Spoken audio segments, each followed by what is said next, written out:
어서 오시오 유가려 동무. 갑시다.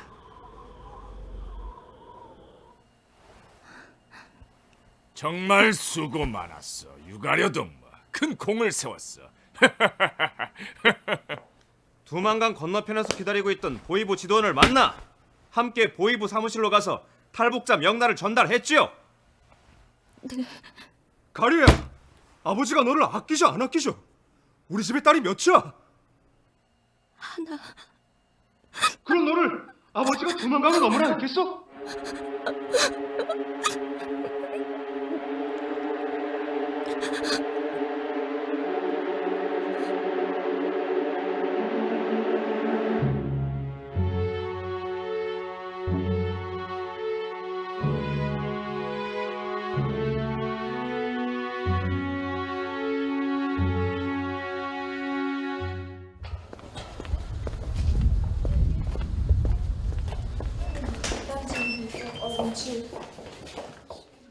오빠가 살던 집입니다.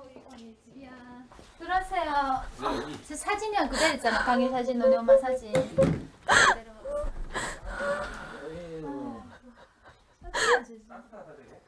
오빠와 살기 위해 먼 길을 왔지만 지금 오빠는 없습니다.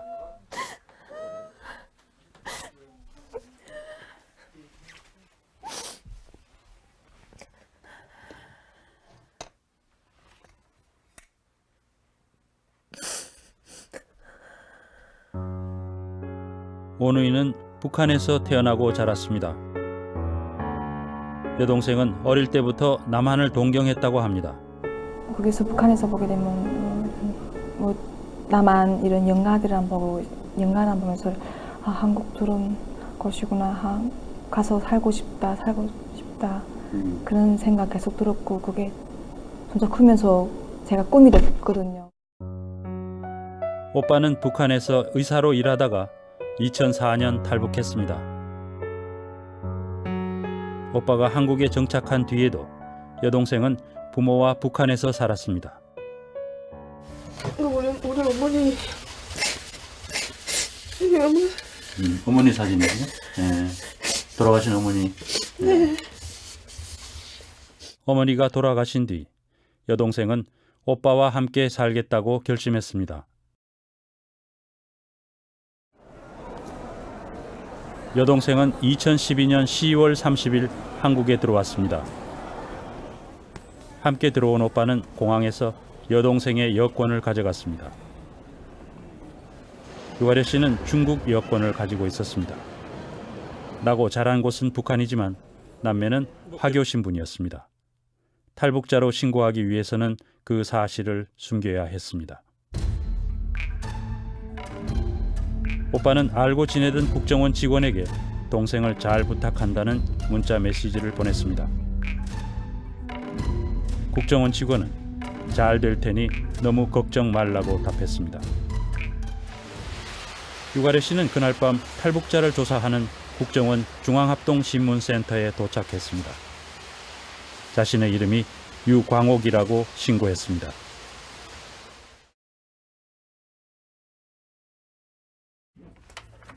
유광옥 씨, 여기가 앞으로 광옥 씨가 머물면서 조사받을 곳이에요. 네.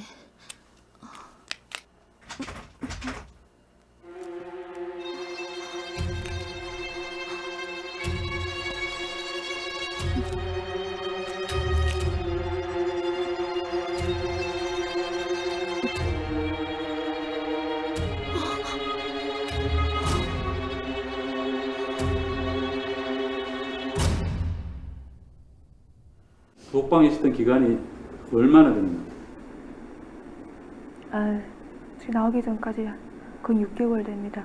6개월 동안 독방에 네, 혼자서 네, 국정원 직원들만 만나고 네, 직원들만 만나고 다른 사람들을 만날 기회가 없고. 네, 만나지 못했습니다.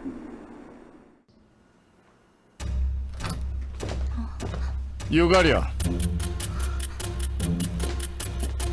네 이름이 뭐야? 말해봐. 유광옥입니다.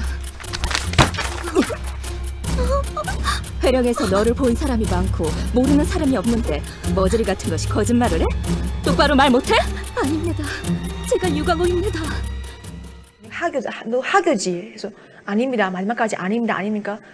하다가 마지막까지 그러니까 그 다음에는 아줌마 수사관이 너 아직도 아니야? 몇 번 물었니? 아직도 아니야? 그 다음에 갑자기 자기 있는 그 책상에 있는 서류를 갑자기 들고 와서 막 달아서 그 서류도 뭉치로 내 머리도 팍 이렇게 때리는 거예요.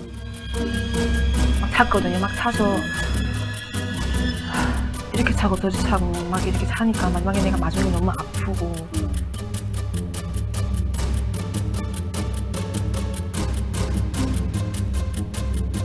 내 머릿속에 하는 주먹으로 물이 때리고 기싸 막아놓고 주먹을 쳤거든요. 앞으로 이렇게 막 쳤거든요. 이렇게 마중이 머리가 너무 맞아가지고 주먹을 맞아가지고 머리가 아팠거든요. 마지막에는 머리에서 막 윙윙 소리가 나고 다리 맞은 게 우다리 맞은 게 이게 퍼렇게 되면서 서지도 못하고 막 내가 자꾸 일어나라 하니까 그 중에 내가 안 일어나게 되면 또 발로 차고 때리고 하니까 할 수 없이 너무 힘들어서 벽에 막 이렇게 부축해가지고 일어났거든요. 중이가 업무실로 데려가겠다고 정신 부탁드리게 해주겠다는 소리.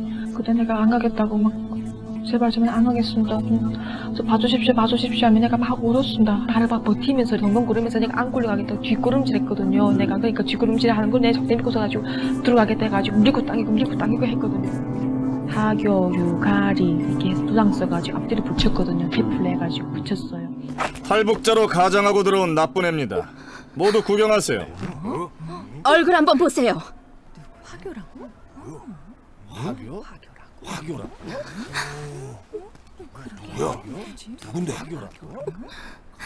너 가려 아니니?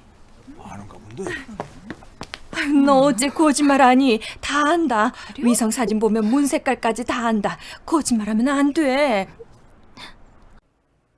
그러나 국정원 수사관들은 법정에서 가혹행위를 당했다는 유가려 씨의 주장이 거짓이라고 진술했습니다. 증인은 유가리의 머리채를 잡아 벽에 찢거나 뺨을 때리거나 물병으로 머리를 때리거나 주먹으로 때린 적이 있나요? 그런 사실 없습니다. 유성이 밀입국했을 때 보이부의 가족이 다 잡혀갔는데요.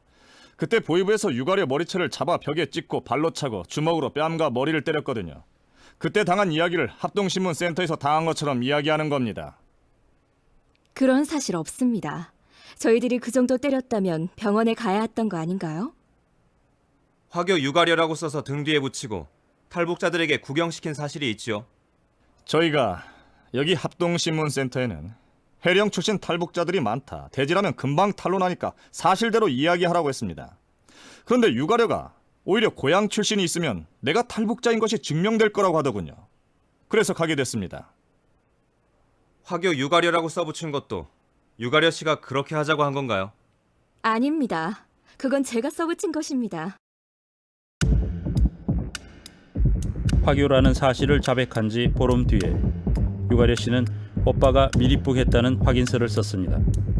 오빠가 무려 15번이나 밀입국한 것으로 쓰여 있습니다. 첫 번째 밀입국은 사실이었습니다. 어머니 장례식 때였습니다. 오빠가 그때 몇 번 들어갔냐 이렇게 물어봐가지고 한 번밖에 없습니다. 다 한 번밖에 없어. 뭐 들어갔을 때 어머니가 돌아가시고 나니까 그때 마지막으로 어머니 장례식 참가하고 어머니 보시겠다고 그때 한 번밖에 들어온 적 없습니다. 내가 명확하게 얘기했습니다. 명확하게 얘기했는데 자꾸 아니라면서. 너 정말 계속 거짓말 할 거야? 본 사람 있는데! 네 오빠가 북에 있을 때 두 눈으로 똑똑히 본 사람이 있다고. 아닙니다. 오빠는 어머니 장례식 때 한 번 말고는 들어온 적이 없습니다.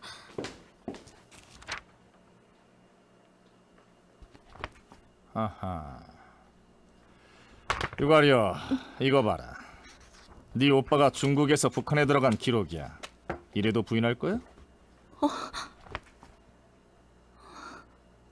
가려야, 네 오빠가 다 자백했어.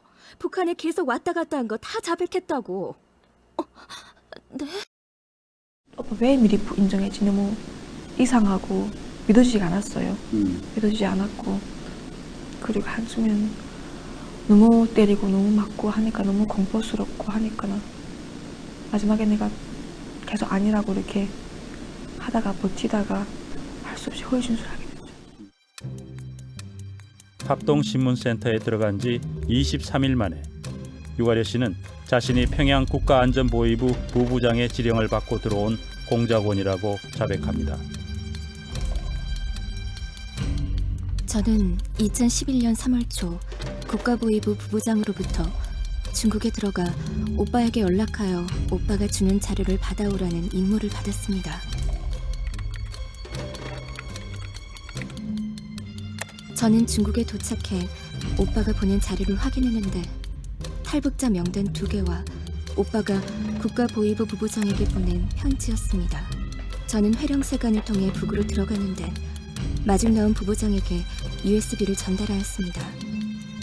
2012년 10월 회령으로 찾아온 국가보위부 부부장을 만난 3일간 한국에 가기 위해 교육을 받았습니다.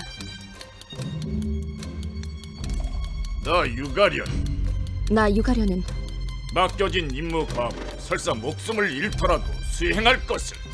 맡겨진 임무 가업을 설사 목숨을 잃더라도 수행할 것을. 위대한 수령 김일성 동지와 최고사령관 김정일 동지, 위대한 수령 김일성 동지와 최고사령관 김정일 동지, 위대한 지도자 김정은 동지 앞에 엄숙히 결의합니다. 위대한 지도자 김정은 동지 앞에 엄숙히 결의합니다. 국가안전보위부 부부장급 되면 우리나라로 치면 장차관급 정도는 될 텐데, 그런 사람이 그 회령에 있는 화교 한 명을 간첩으로 만들기 위해서 이렇게 와서 한 20시간 이상 걸릴 텐데, 그 먼 거리를 와서 USB에 탈북자 명단을 받아와라 시킨다는 것 자체가 굉장히 현실성이 없습니다. 의자에 앉아 있나요?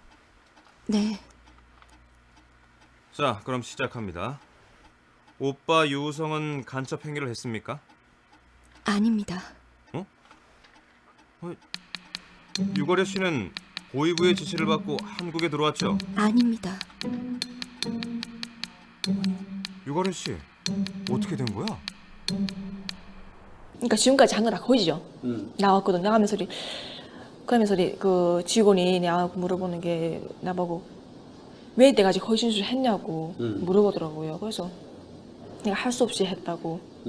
해요 협박 차마 때린단 말은 그 같은 직원이니까 못 하거든요. 그러니까 그냥 유도해서 해요해서 내가 그래도 했다고, 할 수 없이 했다고 이 말만 했. 다른 얘기는 안 했어요 제가. 처음엔 국가 보위부 부부장의 지령을 받았다고 했다가 회령 보위부 반탄 부부장으로 바뀌었는데 어떻게 된 건가요? 처음에 국가 보위부 부부장이라고 해서 그러면 장관급인데 대단하다고 생각했습니다.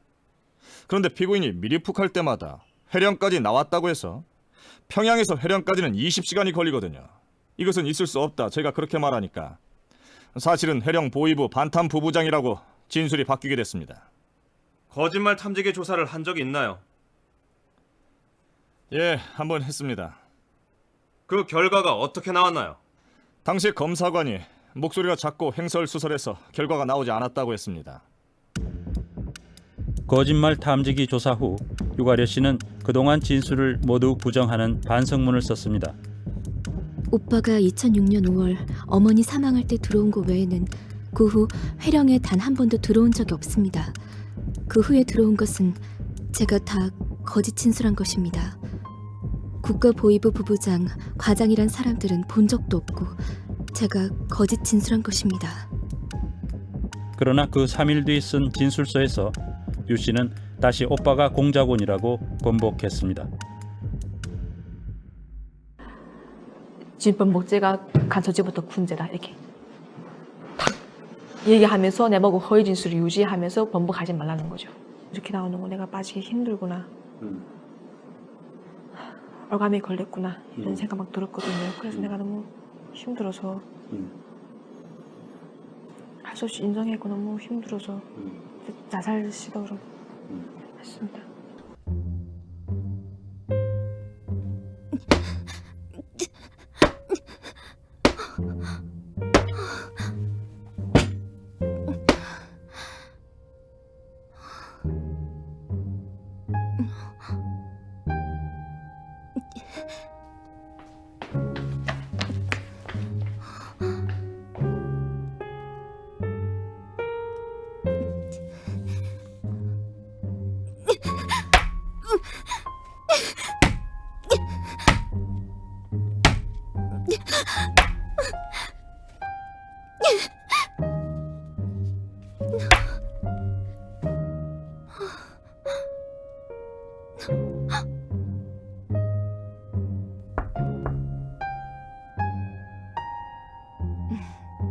가려야, 조사하러 가자.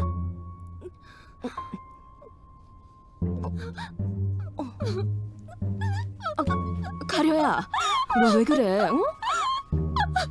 너무 힘들어요. 너무 힘들어. 가려야, 힘든 거 알아. 조금만 참자, 가려야. 응?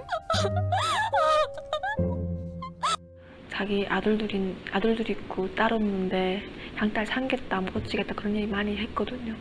그런 얘기 하면서 또 때려요? 네, 때리는 것도 때려요? 네. 그런 어렸다 이랬다 하지만 첫째는 내가 많이 엄마처럼 느꼈다기보다도 제가 첫째는 많이 무서웠거든요. 많이 무서웠고 그다음에 아들 없다 양딸이다 못 지고치 그런 얘기를 하면서 또 한쪽으로 내 마음을 올렸거든요. 힘들 때마다 그런 식으로 올렸고 네 그런 상황이었어요. 여동생이 조사받은 지 한 달 보름이 지난 12월 15일 국정원 본부에서 새로운 조사팀이 왔습니다. 가려야, 그동안 잘 지냈지? 폭행 때리거나 맞은 거는 제가 없어요. 그 네. 삼촌이 때린 건 없다. 네, 뭐 욕을 한다거나 네. 그런 것도 없고 욕하는 건 있었죠. 위협하는 것도 있었고. 위협도 있었고. 네. 간첩행위 몇 번 했다는 개략적인 수사는 대머리 수사관하고 아줌마 수사관이 거의 이제 확정을 시켰고요. 세부적으로 굉장히 세부적인 어떤 행위 태양이라든지 방법 이런 부분은 큰 삼촌이 다 세밀하게 이제 맞춤을 했습니다. 가려야, 반탄 부부장 전화번호가 뭐냐? 큰 삼촌, 정말 모릅니다. 네가 모를 수가 없는 거야. 너 만약 여기서 무사히 조사받고 나갔으면 반탄 부부장에게 연락했을 거 아니야. 공작원이 자기 상부 연락처도 모르면 어떻게 지령을 받냐? 정말 모릅니다. 통화 기록입니다. 가려야. 자, 내가 중국에서 쓰던 전화 통화 기록이야. 이 중에서 반탄 부부장과 통화한 게 어떤 건지 찾아봐. 이겁니다. 아, 그거야? 정말이지. 잘했어.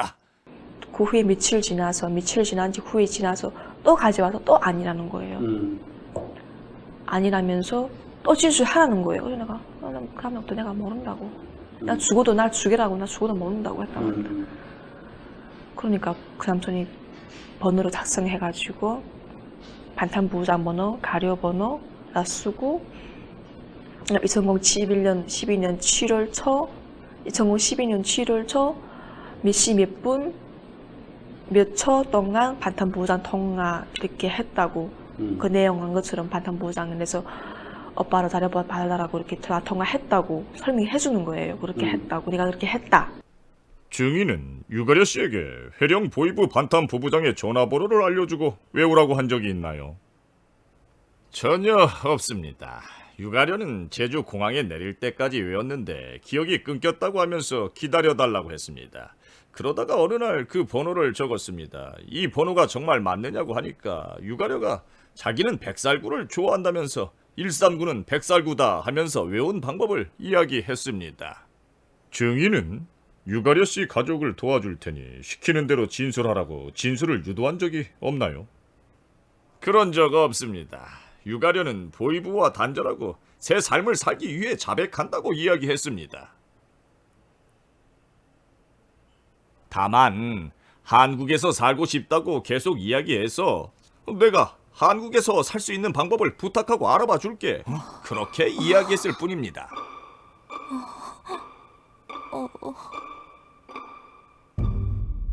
오빠가 간첩이라는 여동생의 진술을 받아낸 국정원은 오빠 유성 씨를 체포했습니다.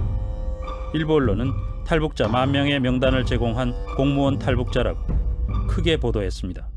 탈북자 출신 서울시청 공무원 유성 씨인데요.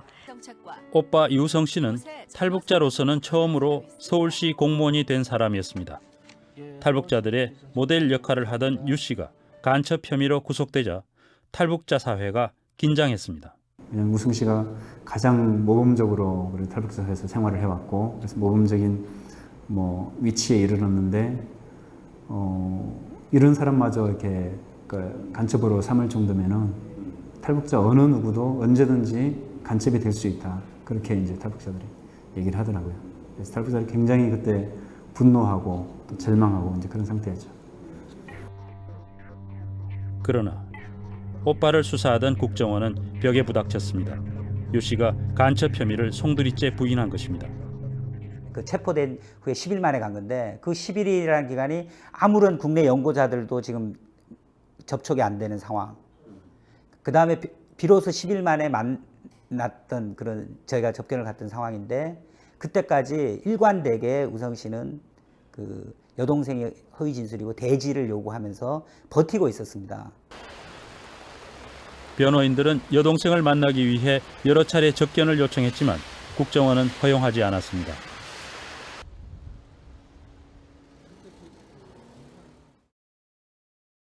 국정원으로부터 사건을 넘겨받은 검찰은 여동생의 진술을 확고한 증거로 만들기 위해 증거 보전 재판을 신청했습니다. 검찰 입장에서는 유가려가 어떤 식으로든지 변호인을 만나거나 아니면 가족과 연락이 되거나 또는 중국으로 추방이 되게 된다면 진술을 번복할 것이라고 예상을 했을 거라고 보여집니다. 검찰은 유가려 씨가 법정이 아니라 영상 증언실에서 진술하도록 했습니다. 피고인으로 출석하는 오빠 유성과 만나면 진술을 제대로 할 수 없다는 것이었습니다. 오빠를 볼 수 없도록 오빠가 있는 피고인석을 비추는 모니터도 가렸습니다. 오빠 만나겠다고 합반 치우라고 했거든요. 제가 김재경 보고 합반 치우라고 전 보게 해달라고 합반 치우라 하니까 없다고, 합반 치울 수 없다고 그냥 해라고. 증인이 사실대로 진술한 이유는 이제 보위부 소나기에서 가족 모두가 벗어나길 원하기 때문이죠. 네. 증인은 피고인 유우성도 이제는 모두 사실대로 이야기하고 책임질 것이 있으면 책임지고 보위부 소나기에서 벗어나면 좋겠죠. 네. 2012년 설날 직전 오빠가 중국 영길 셋집에 왔죠. 네. 오빠가 증인에게 아버지가 북한 회령에 가 있으니 설을 함께 지내고 보위부 일도 보기 위해 회령에 다녀오겠다고 말한 사실이 있죠. 네. 설 다음 날 저녁 중국 영길에 돌아온 오빠는 회령에서 보위부 사업을 하고 왔다고 했죠. 네. 자, 이 사진을 보세요.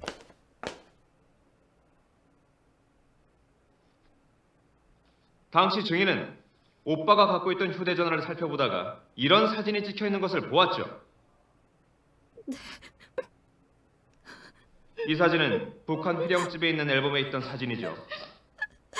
그러니까 오빠가 이 사진을 북한 회령에서 찍어온 것이죠. 네. 가려야, 울지 마. 무서워하지 말고. 미안해. 2012년 설날에 그때 너랑 아버지가 북한에서 중국에 나왔으니까 8년 만에 설 같이 서려고 내가 간 거잖아. 그때 우리 가족 사진 찍었잖아. 네가 북한에 있었다는 아버지도 있고 나도 있고. 그 사진은 뭐냐? 귀신이 찍은 거야? 저 미안하지만 오빠를 이때까지 못 만났습니다. 5분만 둘이서 만날 수 없겠습니까? 안 됩니다. 지금 증거인멸 우려가 있기 때문에 관사님, 동생 얼굴 보세요. 볼에 4달 동안 계속 운 흔적이 있습니다. 동생이 지금 합신센터로 돌아가야 되니까 무서워서 그러는 거거든요. 때릴까봐 겁나서 그러는 겁니다. 판사님이 있는 상태에서 잠깐만 만나면 안 될까요? 안 됩니다.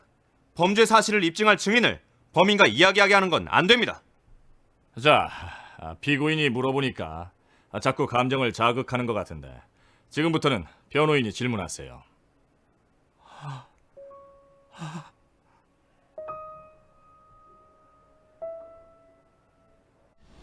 무서움, 두려움, 공포. 내가 나와서 허위 진술해야만이 내가 살 길이다. 그런 생각했거든요.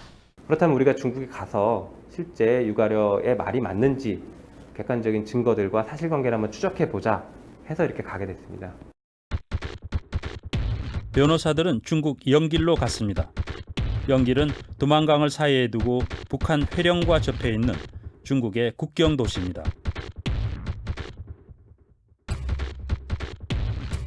중국 쪽에서 본 북한 회령입니다. 유가려 씨 남매가 태어나고 자란 곳입니다. 그런데 국정원은 오빠 유우성 씨가 탈북한 후에도 모의부의 공작원으로 두만강을 건너 회령에 드나들었다고 주장해왔습니다. 특히 2012년 서울 때 유 씨가 두만강을 건넜고 회령에 있던 아버지와 함께 모의부의 훈장을 받았다는 것입니다. 가리야, 아버지가 너를 아끼지 그러나 증거보전 재판에서 유우성 씨는 회령에 갔다는 그때 일가족이 사진을 찍었다고 주장했습니다. 2012년 설날에 그때 너랑 아버지가 북한에서 중국에 나왔으니까 8년 만에 설 같이 서려고 내가 간 거잖아. 그때 우리 가족 사진 찍었잖아. 네가 북한에 있었다는 아버지도 있고 나도 있고. 그 사진은 뭐냐? 귀신이 찍은 거야? 과연 설에 찍었다는 가족 사진은 있을까요? 남매의 아버지는 영길에서 살고 있었습니다. 어디예요? 서울 어떻게 보냈는지 한번 다시. 가족 사진은 아버지의 집에 있었습니다. 유가려 씨의 진술을 근거로 한 국정원 주장에 따르면 아버지는 설 무렵 북한에 있어야 합니다. 그런데 그때 아버지는 중국에서 가족 사진을 찍은 것입니다. 나 거기 들어가면 무슨 필요 있습니까? 거기 아무것도 없는데 거기. 내 왜 거기 갑니까? 북한에는 아무것도 없다. 가족이 북한에서 완전히 이사 나왔다는 말입니다. 유 씨 가족은 2011년 어머니 조인화 씨의 묘까지 중국으로 이장했습니다. 그 뒤 북한을 들어갈 이유도 없어졌고 들어간 적도 없다고 합니다. 北朝鲜什么人都没有，我想他是干角色那儿来？俺们啥人都없어요。真的说吧，爷爷奶奶的坟全都给烧了后都扔江里头了，知道不？没有了，俺们都없어요。 그러나 유가려 씨는 국정원에서 어머니의 묘가 중국이 아니라 북한에 있다고 진술했습니다. 묘를 중국으로 다 이거를 이장을 했다 이렇게 하면 무슨 문제가 생기는데? 이장했다고 그렇게 나오게 되면 그것도 하나 이유잖아요. 북에 들어갈 필요가 없잖아요. 어머니 묘도 나와 있으니까. 네, 들어갈 필요가 없잖아요. 집은 그렇다고 버리고 나오면 끝인데 어머니 산은 맞벌이잖아요. 그러니까 사실은 중국에 이미 다 이장을 했는데도 북한에 있다고 큰 삼촌이 자꾸 그렇게 진술해라 해가지고 유도해서 그렇게 나오는 부분이에요. 이 사진들도 2012년 설에 유우성 씨가 북한에 갔다 온 증거로 제출됐습니다. 자, 이 사진을 보세요.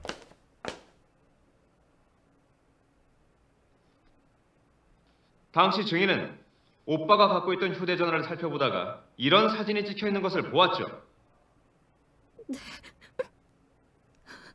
이 사진은 북한 회령집에 있는 앨범에 있던 사진이죠.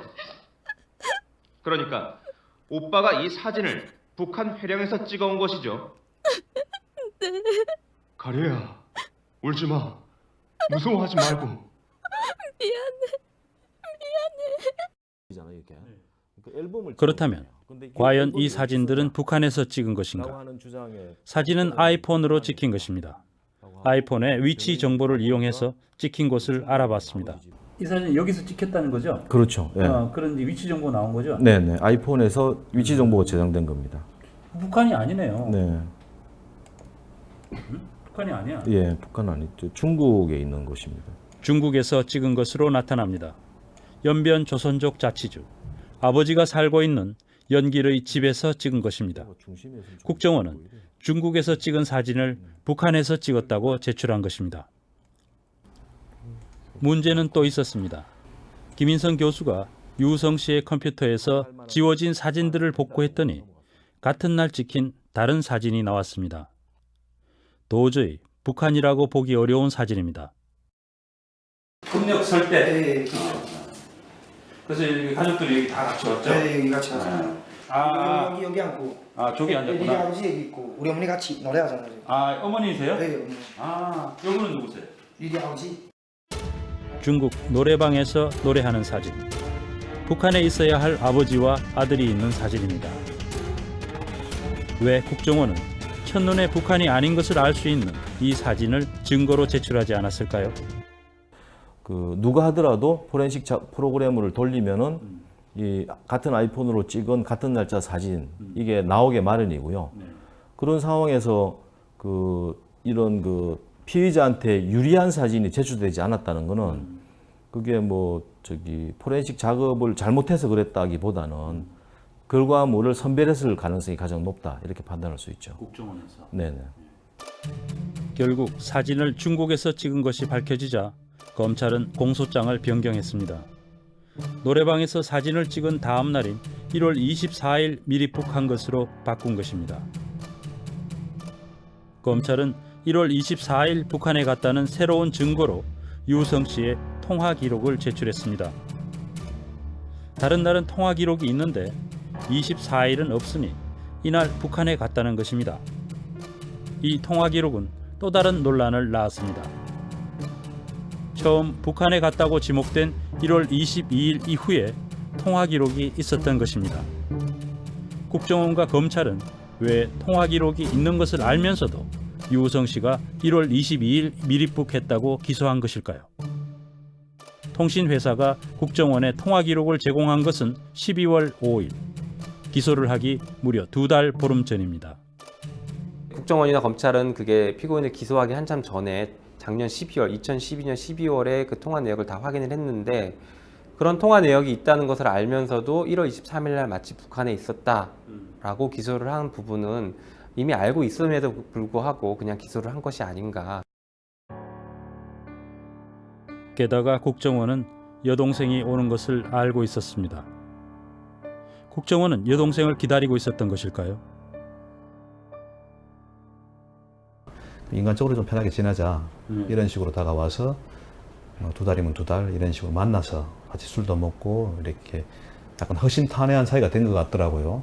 그런 와중에 유성이 이제 여동생을 데려와야 되겠다는 그런 고민도 좀 이야기했고 데려오면 자기 동기들이 많이 있으니까 잘 도와주겠다 이런 말도 했고 거기에 힘입어서 약간 좀 허술하게 데려온 면이 좀 있습니다. 그렇게 시작된 합신센터 생활이 어느덧 6개월째 접어든 4월. 유가려 씨는 한 달 내에 출국하라는 명령을 받았습니다. 변호인단은 유가려 씨를 합신센터에서 나오게 하기 위해 법원에 인신구제 재판을 신청했습니다. 유가려 씨가 화규라는 것이 밝혀진 이후에 본인의 자유로운 의사에 따라 중앙합동신문센터에 계속 있었던 건가요? 아니면 원하지 않았는데 어쩔 수 없이 그곳에 있었던 건가요? 제 의사로 있겠다고 했습니다.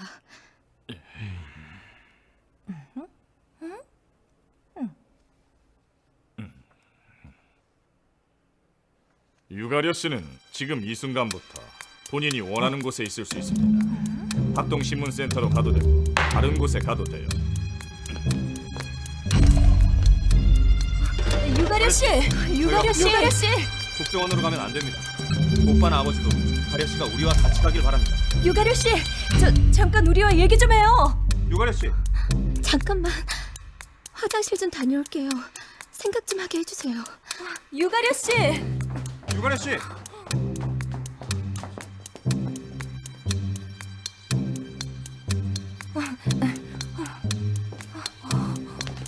가려야, 네가 이럴수록 이겨내야지. 가려야, 큰 삼촌 전화야. 전화 한번 받아봐. 여보세요?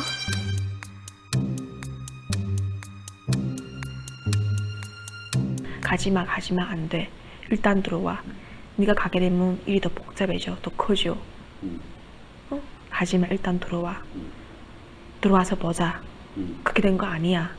네가 잘 몰라서 그래. 일단 들어와. 계속 그 말을 반복했거든요. 하루만 변호사님들과 같이 갈게요. 잘 생각하셨어요.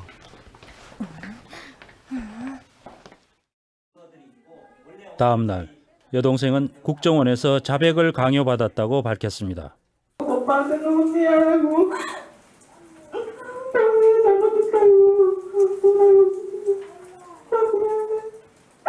내가 오빠 말을 기쁘겠죠.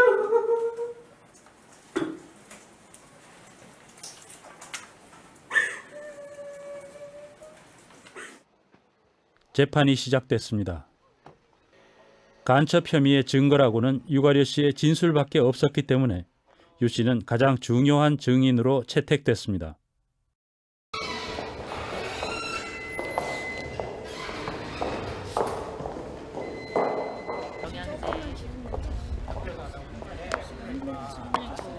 그러나 유 씨는 증언을 하는 과정에서 여러 차례 견디기 어려운 고통을 호소했습니다. 아까는 보니까 저기 휴정도 하고 그러시던데. 네, 계속 휴정을 해도 본인이 지금 의무실에 뭐 의무실 한참 한 1시간 이상 했는데 의무실에 갔다 왔습니다. 네, 법원에서 마련해준 의무실에서 한참 있었고 6개월 동안의 국정원 합신센터에서의 생활이 그녀에게 남긴 것은 과연 무엇이었을까요? 유가려 씨는 정신적인 고통을 자주 호소했습니다. 오빠가 지금 너무 억울한 가슴 아프니까 내가 빨리 내 마음은 내가 못 따라서고 정신은 그냥 내가 빨리 오빠 억울한데 빨리 내가 중인 나서서 빨리 이거 풀어가지고 오빠 빨리 나와야 된다. 무죄를 빨리 나와야 된다. 얘기 다 거짓말이니까 내가 유일한 좀 나니까 내가 빨리 얘기해서 내가 빨리 사실을 하나하나 밝히고 오빠 무죄라고 얘기하고 당당하게 얘기해가지고 오빠 빨리 나와야 되겠는데 그날은 13일 만에 내가 제일 안타까운 거는 당당하게 내가 말해야겠는데 머리가 아프고 몸이 못 따라서니까 그게 제일 안타까워. 나쁜 형태의 고문이라고 생각이 되는 게 한 사람이 한 여자분이 그러니까 이를테면 가련님의 엄마뻘이 되는 여자분이 가련님을 구타하고 잘해주고 구타하고 같이 울고 부둥켜 안고 위로해주고 이렇게 태도 돌변하는 게 사람을 굉장히 혼란스럽게 만드는 심각한 고문이거든요. 그리고 세뇌하는 데 굉장히 유용한 형태의 고문이고 그런 걸 경험을 하셨더라고요. 네. 그래서 당연히 어떤 그 생각하는데도 혼란감이 있으실 수밖에 없는 것 같고 지금 그 어떤 분노감도 사실 상상하기 어려운 수준인 것으로 보이고요.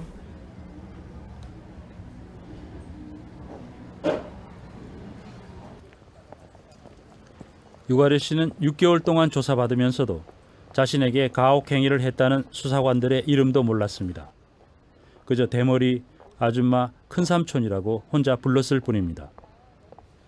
우리는 수사관들이 법정에 출석할 때 만나서 물어보기로 했습니다.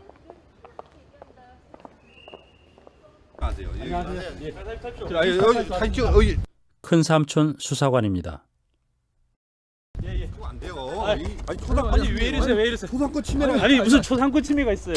취재하는데 아니 얼굴을 우리가 내지 않을 거니까 얘기 좀 합시다. 에? 큰삼촌. 국정원 수사관들은 한사코 인터뷰를 거부했습니다. 신원을 밝히지 않겠다고 약속해도 마찬가지였습니다.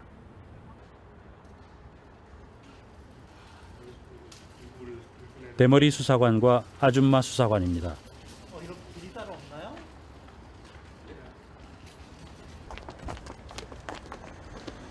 올라오셨어요? 위에? 저 국정원에서 오셨죠? 저 실례합니다. 저 뉴스타파에서 왔는데요. 아니 저기 저 신원을 저희들이 뭐 밝히려고 하는 건 아니고 그냥 말씀만 좀 잠깐 저희들이 나중에 인용만 좀 하려고 하는 거거든요. 당사자가 이제 합심센터에서 이제 맞았다. 나오시면 보시면 됩니다. 예. 그 지금 사실관계가 틀린 게 많지 않습니까? 지금 나와 있는 예. 결정이 났으면 확인하시면 됩니다. 지금 초상권 침해로 아니 저희들이요. 명함 주십시오. 명함 한번 드릴게요. 명함 주십시오. 돼 있습니다. 검사님 이런 경우는 어떻게 해야 됩니까? 아니 저희들이 사실 저희들이요 그 국정원은 확인할 방법이 없어요. 글쎄 그거야 재판부에서 결정을 그렇게 해주신 거를. 검사는 국정원이 수사를 제대로 했는지 점검하고 정확하게 기소해야 합니다. 그러나 이번 사건에서 담당 검사는 전혀 사실과 다른 국정원의 잘못된 수사를 바로잡지 못했습니다. 오히려 유가려 씨가 사실대로 털어놓자 만류했다고 합니다. 거의 진술이었다. 뭐 오빠 미립북 2006년도 어머니 돌아가실 때 한 번 하고 그 이후에 한 적 한 번도 없다. 그리고 USB 전달해 준 적도 없다. 얘기했거든요. 내가 사실대로 얘기했는데 내가 사실대로 얘기하니까 이렇게 막 놀라면서 이렇게 얘기하면 안 된다. 이렇게 얘기하게 되면 우리가 도와줄 수 없다. 이야기를 했는데 이제 검사님께서 그렇게 하면 못 도와준다. 이렇게 해서 이제 다시 재범 보복을 했노라 그런 얘기 했는데 그 부분에 대해서는 아직 말씀이 없으시더라고요. 그 부분은 뭐 제가 기록에 정확히 표출돼 있고 신문 때도 잘 돼 있고 그래서 안 했을 수 있죠. 이 검사는 법정에서 당시 유가려 씨가 진술을 번복한 것은 채 1분도 되지 않았고 곧 다시 인정했다고 말했습니다. 피의자로서 조사를 받고 있는 자기 범행을 조사받고 있는 사람이 1분이 됐건 1시간이 됐건 진술을 다시 번복하고 사실이 아니다라고 얘기를 했다라고 하면 인권의 옹호자이고 수사의 주재자이고 지휘자인 검사는 그 부분을 좀 명백하게 다시 검증하고 재확인하고 하는 절차를 거쳤어야 된다라고 생각되는데 그렇지 않고 다시 유가려가 오빠의 범행을 자백하니까 그 말만 듣고 진행을 했다라는 것은 좀 문제가 있어 보입니다.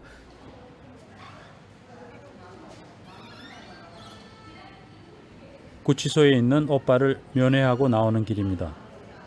7달 만에 처음 둘만 만났습니다. 내일도 가겠다. 니네 오겠다니까 오지 말라. 오는 게 너 가슴 아프다고.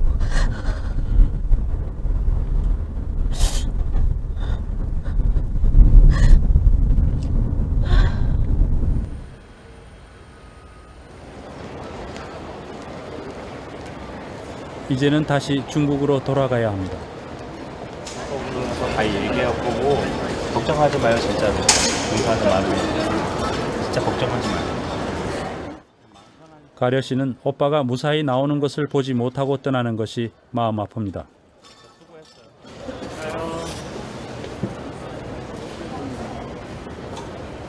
가려 씨 잘 가요?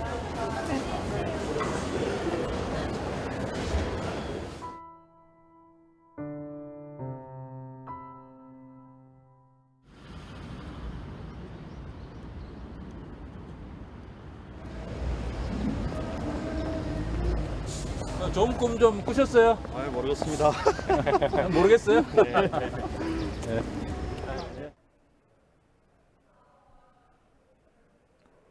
피고인과 변호인들은 유가려의 진술이 국가정보원 수사관들로부터 폭행, 협박, 가혹행위를 당하고 자백하면 피고인과 함께 대한민국에서 살 수 있게 해주겠다고 회유를 받은 상태에서 이뤄진 것으로 임의성 없는 진술이라 주장합니다.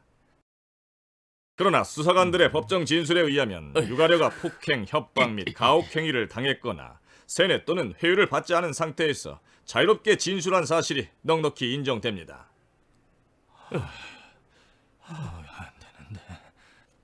그러나 유가려의 진술이 매우 구체적임에도 불구하고 객관적인 증거에 명백히 모순되는 부분이 존재하고 진술의 일관성, 합리성의 측면에서도 의문이 듭니다. 따라서 공소 사실을 합리적 의심의 여지가 없이 인정하기에 부족하여 유선 피고인의 국가보안법 위반 관련 공소 사실에 대해서는 무죄를 선고합니다. 북한 이탈주민 보호법 위반 부분, 여권법 위반 부분에 대해서는 징역 1년, 집행유예 1년을 선고해 유우성 피고인을 석방합니다.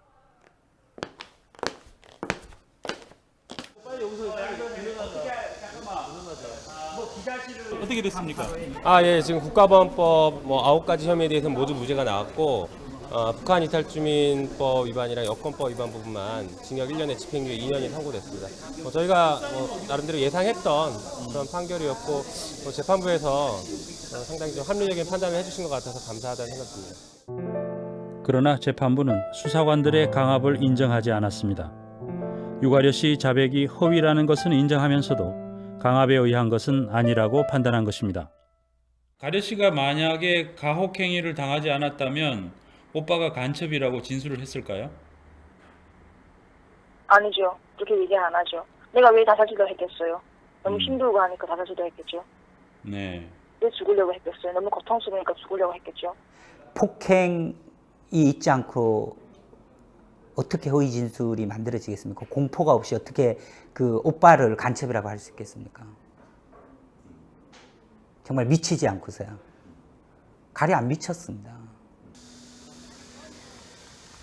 유우성 씨는 석방됐습니다. 참 오랜 동안 거의 8개월 가까이 정말 많은 분들이 옆에서 도와주셨습니다. 정말 증거를 찾으려 중국도 3번, 4번 갔다 오시고 많은 분들이 도와주셨기에 제가 이렇게 나올 수가 있었습니다. 가족들도 많이 걱정했고 많은 분들이 도와주신 데서 너무 감사드립니다.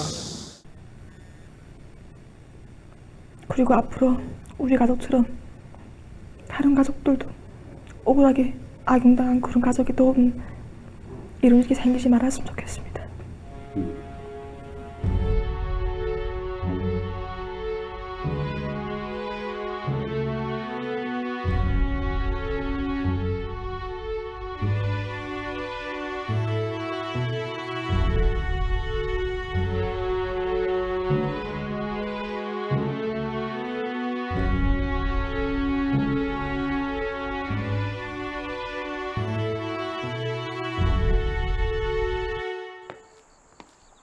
들어가 앉으시라요.